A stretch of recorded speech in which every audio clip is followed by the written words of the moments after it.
Genesis as a brand is so fascinating to me. They made a lot of waves when they first got here, and it's been really interesting watching them grow and find their footing in a marketplace that is so competitive. And their evolution is continuing with this new Genesis GV80 Coupe, a fancy new crossover with a fancy new price that Genesis hopes will lift the brand higher to levels that it has never seen before. But the question is, are luxury buyers ready? Let's discuss.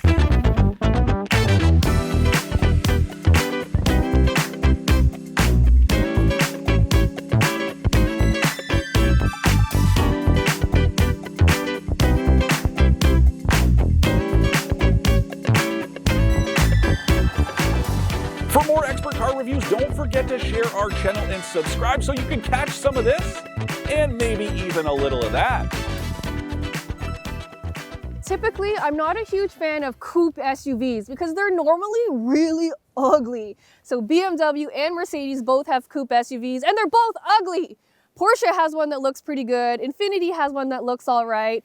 But I gotta say, Genesis designers absolutely nailed the design of this GV80 Coupe. It is so difficult to achieve the correct proportions when it comes to SUV coupes, but this one looks so good. And I also really love this ducktail spoiler. This is a very hard detail to accomplish, and I think it gives the GV80 Coupe a very different vibe and personality than the non-coupe version, so it's nice to see it standing out like that.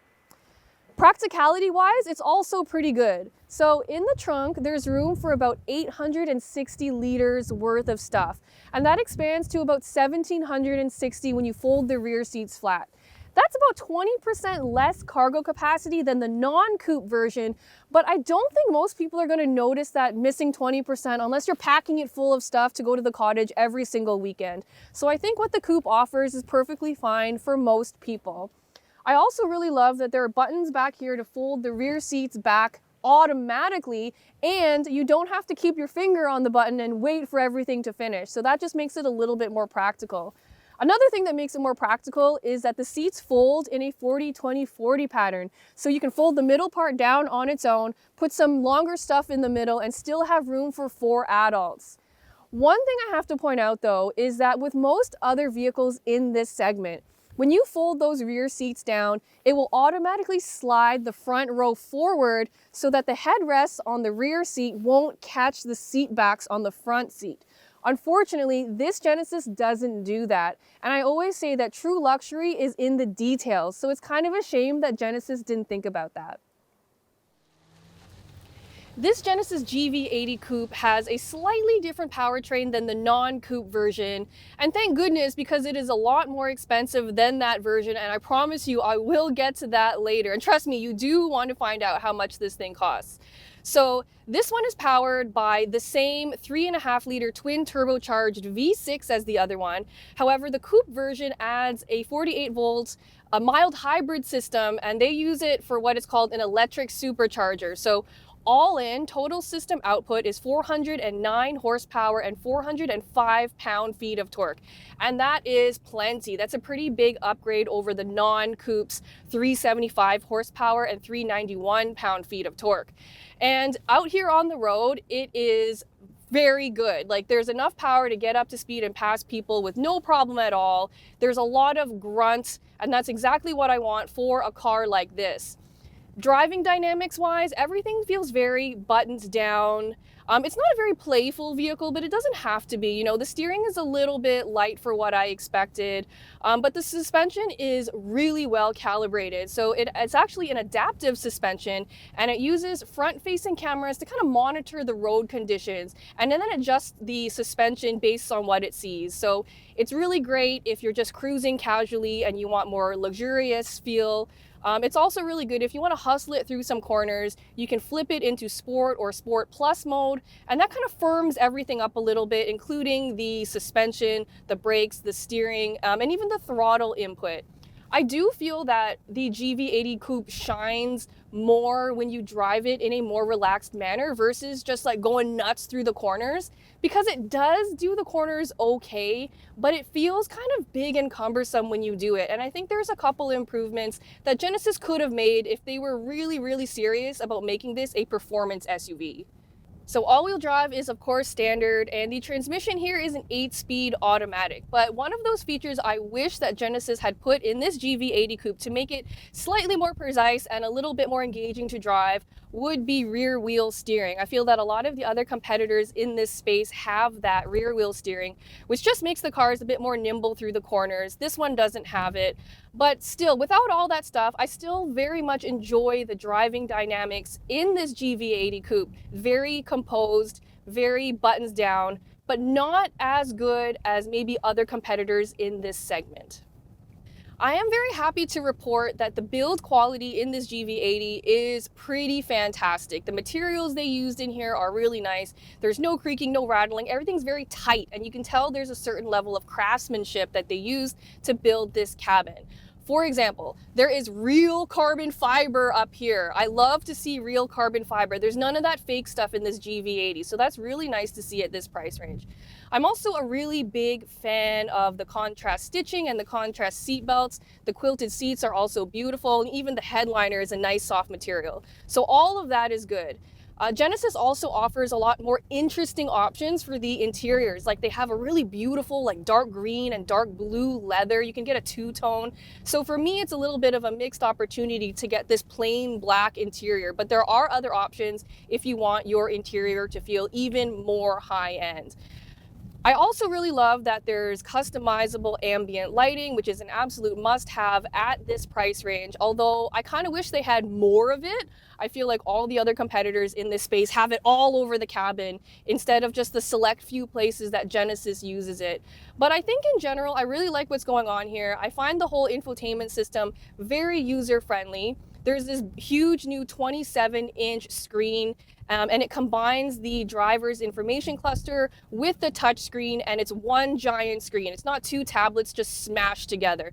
So it does look very high-end in that sense, but already that technology is starting to trickle down to cheaper vehicles. So I really think that Genesis at this price point really has to keep pushing its benchmark higher and higher so it can really start to compete with those German automakers. I think easily this is better than any of the Acuras or Lexus vehicles out there, but it still misses the mark when it comes to meeting the benchmark that those German competitors set.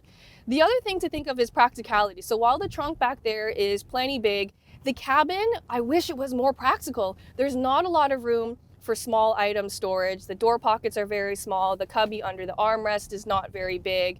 And in the second row, you do get a lot of leg room, but headroom is at a little bit of a premium. Something that helps is that the rear seats do recline quite a bit more so than in a regular traditional SUV, so you can get a little bit more room that way. But generally, I like what's going on in here.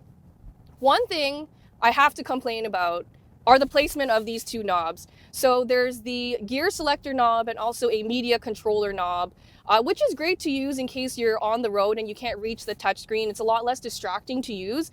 My only issue with it is the placement. I feel like they're too similarly sized and they're too close together. So oftentimes when I'm like reversing and parking and I'm reaching for the gear selector, I mistakenly reach for the media control knob and then I'm just sitting there waiting for nothing to happen. I do really think that they should have rethought that.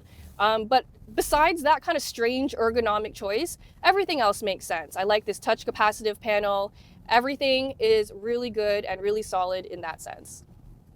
Some other good news is that these seats are really comfortable. They also come standard as heated and ventilated in both the front and back, which is absolutely mandatory at this price range. So I love to see it.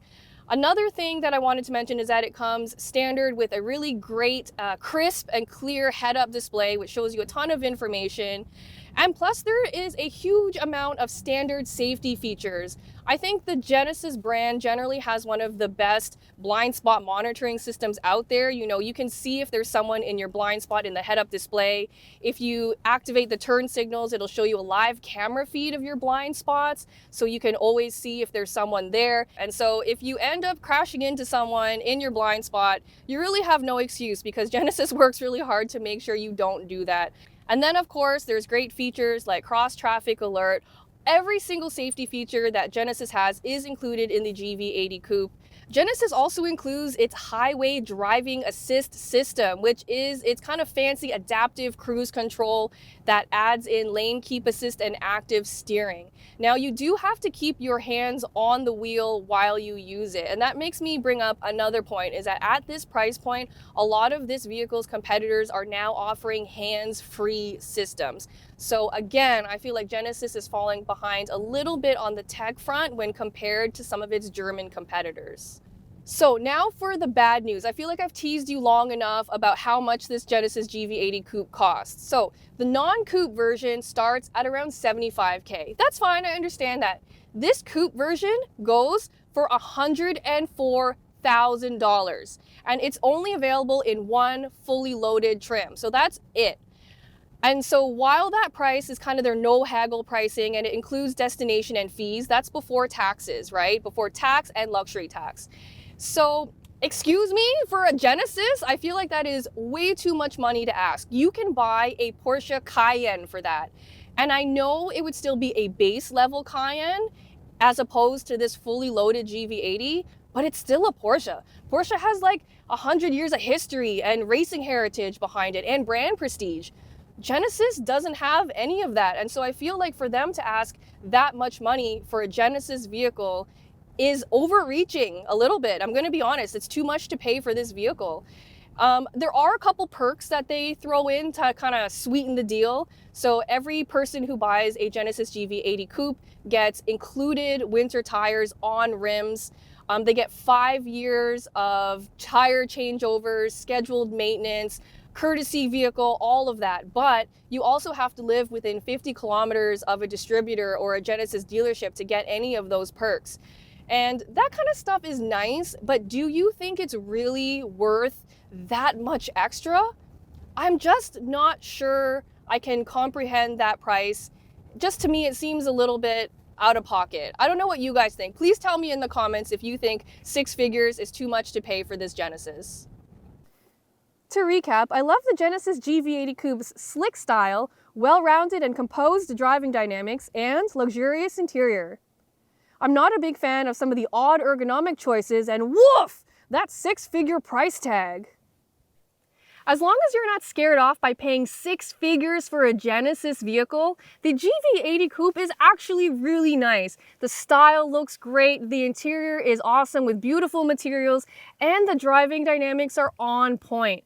But personally, I just can't imagine that if I had $100K to spend on a crossover, that I wouldn't just buy a Porsche.